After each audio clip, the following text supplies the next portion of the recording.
Marlène et Jean-Claude sommes très heureux de te présenter une émission très spéciale afin de comprendre les faits d'actualité.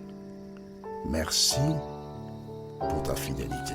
Merci de nous recevoir pour cette avant-dernière édition de l'année 2025. C'est avec joie que je te présente le thème du jour qui s'intitule Un eunuque. Nous avons une seule référence biblique.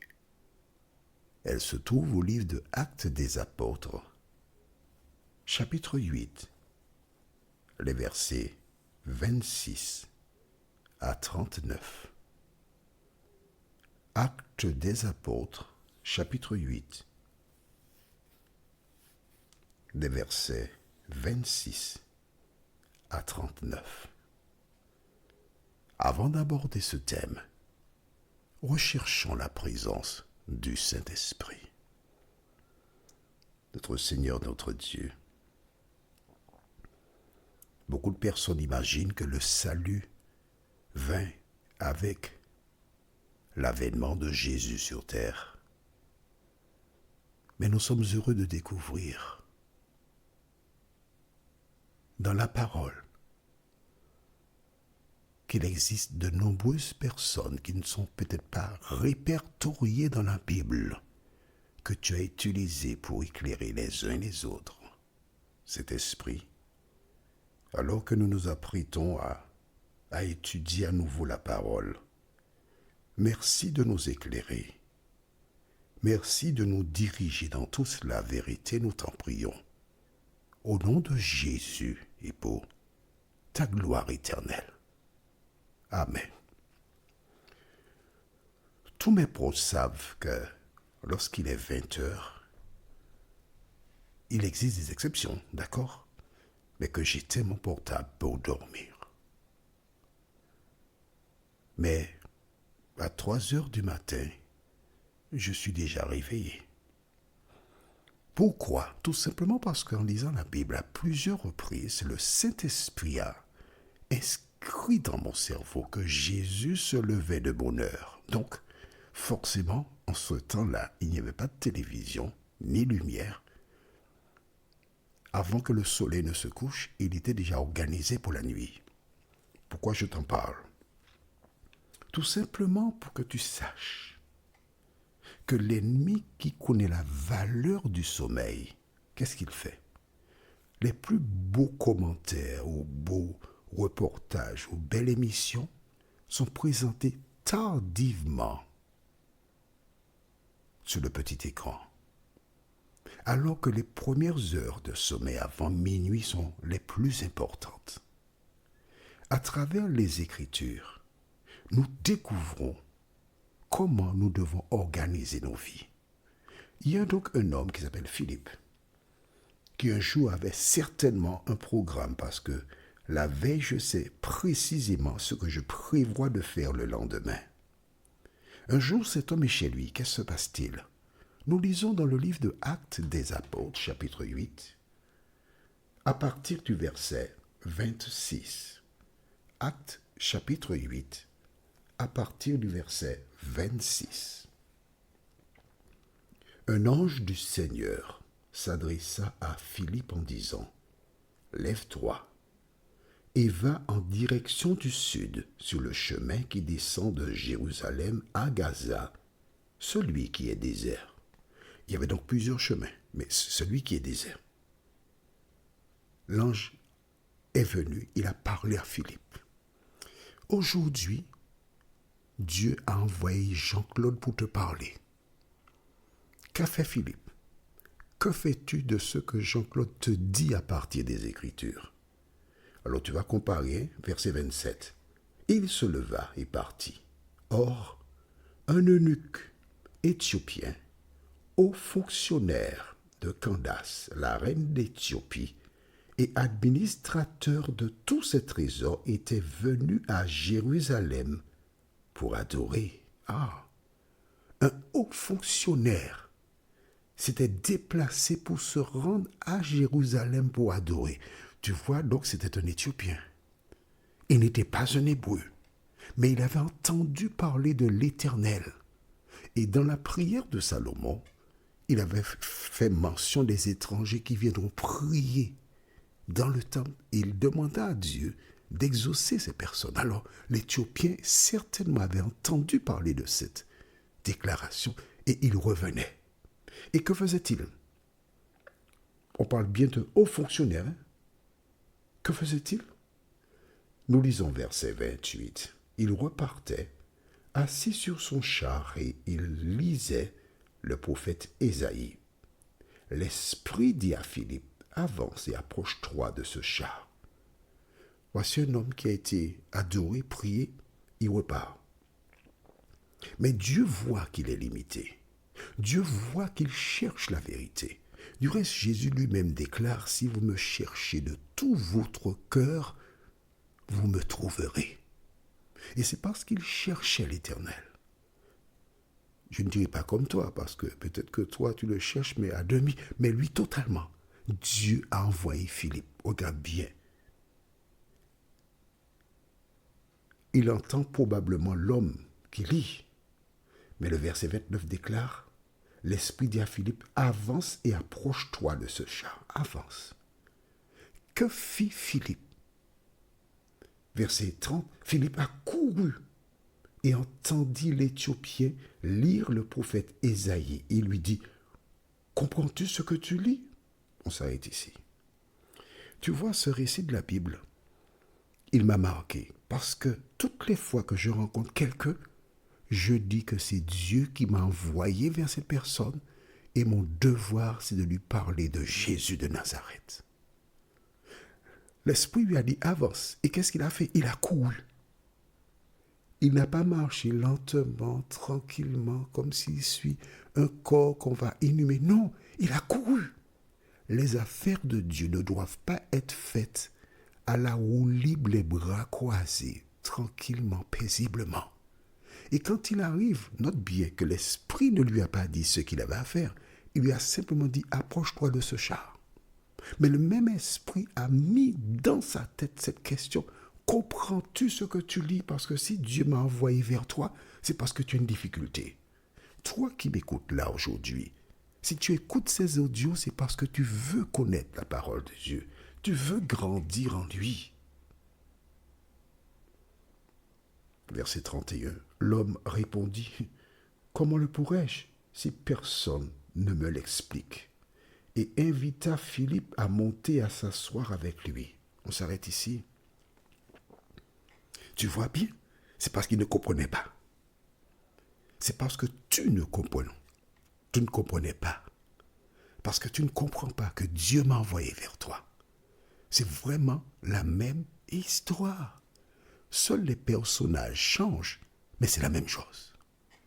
Et alors, en acceptant d'écouter l'audio, tu m'as invité à venir t'expliquer ce que tu ne comprends pas. On est d'accord? Bien.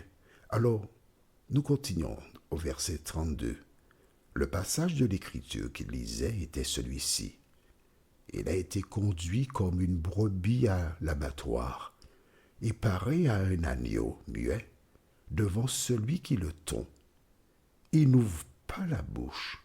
Dans son humiliation, la justice lui a été refusée, et sa génération, qui en parlera? En effet, sa vie a été supprimée de la terre. L'eunuque dit à Philippe, je t'en prie, à propos de qui le prophète dit-il cela? Est-ce à propos de lui-même ou de quelqu'un d'autre? Il ne comprenait rien, mais il lisait. Toi qui m'écoutes aujourd'hui, tu ne comprends pas, mais lis. Ne cherche pas à comprendre, lis. Et voilà, parce que tu lisais, parce que tu cherchais, l'Éternel m'a envoyé vers toi. Même chose. Et quand il pose la question, verset 35, alors Philippe prit la parole et, en partant de ce texte de l'Écriture, tu as vu le mot Écriture? Donc les Écritures, ce n'est pas la Bible, hein, c'était donc l'Ancien Testament. J'ai expliqué cela. Si tu as une question, tu me contactes. Il lui annonça la bonne nouvelle de Jésus.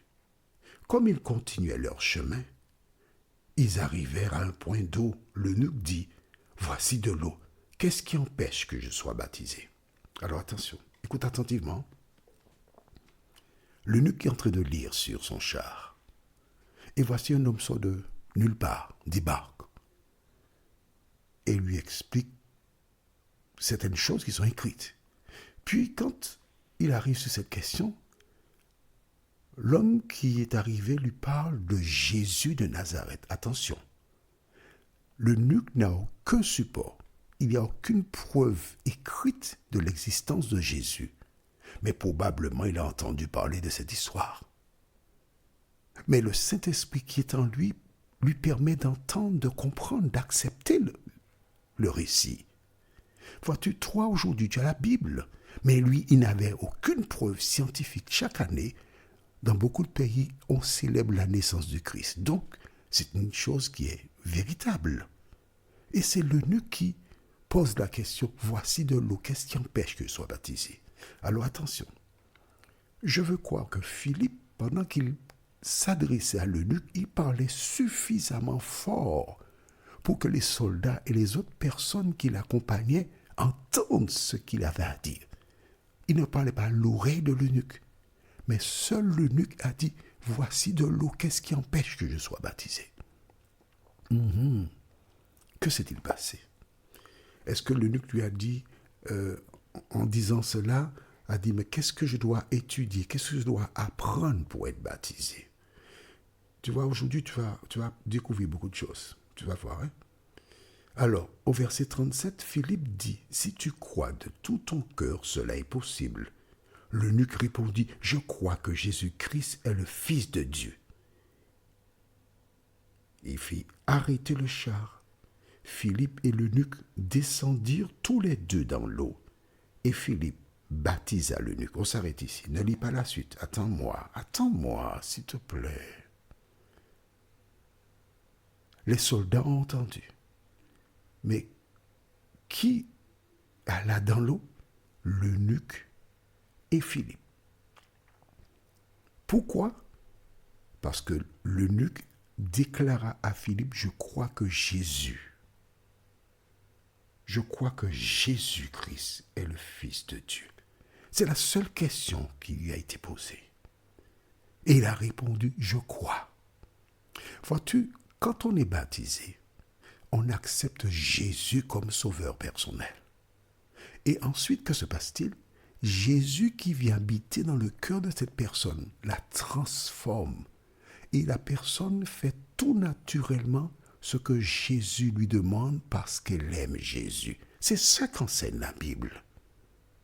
Des hommes comme du temps de Jésus ont mis des lois. Mais la Bible te dit la condition sine qua non pour que quelqu'un soit baptisé. Croire en Jésus, c'est tout. Tout le reste, ça vient des hommes. Ils descendirent dans l'eau et Philippe baptisa l'eunuque. Oh, j'imagine très bien les soldats qui sont autour, qui regardent, qui sont en train de sourire et qui intérieurement doivent dire, mais il est malade cet homme, il a la maladie d'Alzheimer.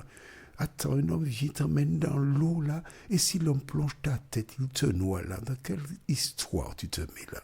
Qu'est-ce qu'il fait? Ah, il n'est pas bon, hein? Et que s'est-il passé une fois qu'il a été baptisé? Verset 39. Quand ils furent sortis de l'eau, l'Esprit du Seigneur enleva Philippe, et l'eunuque ne le vit plus. Il poursuivit sa route tout joyeux, et on s'arrête ici. Qu'est-ce que tu comprends? Je vais t'expliquer rapidement. D'abord, voici le Saint-Esprit qui a envoyé Philippe vers cet homme, qui a entendu, qui n'a pas hésité, qui n'a pas réfléchi, qui n'a pas cherché des questions hors du temps. Il n'a fait qu'à obéir. Et quand Philippe a disparu, les soldats ont regardé à gauche, à droite. Ils ont dit, mais où est l'homme? Où est l'homme qui était dans l'eau avec toi? Maître. Et tandis qu'ils posaient des questions, j'imagine que certains avaient des larmes sur leurs joues, regrettant de n'avoir pas fait comme l'eunuque. Et l'eunuque, lui, par contre, il est joyeux. Et quand il est arrivé chez lui, il a commencé à raconter ce qu'il a vécu. Tous les soldats vinrent de manière unanime et dit oui c'est vrai, oui c'est vrai. On aurait dû faire comme lui, on regrette. Au retour de Jésus, toi, tu n'auras aucune excuse. Parce que comme l'eunuque, tu as entendu ce que l'Éternel a mis sur mes lèvres pour toi.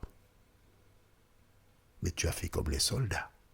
Prions, notre Seigneur et notre Dieu. Merci pour la parole.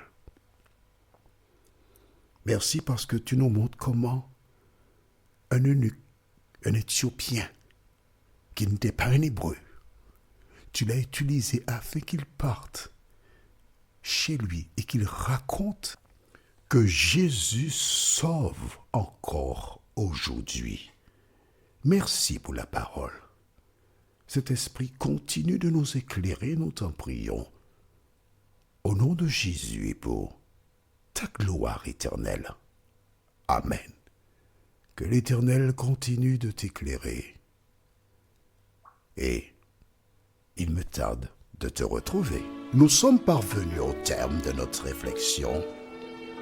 Si d'aventure tu as une question, il te suffit d'envoyer un message par le biais de WhatsApp au numéro suivant, plus 596 696 88 93 93. Et alors Jean-Claude, moi, je me ferai un réel plaisir de répondre à ta question.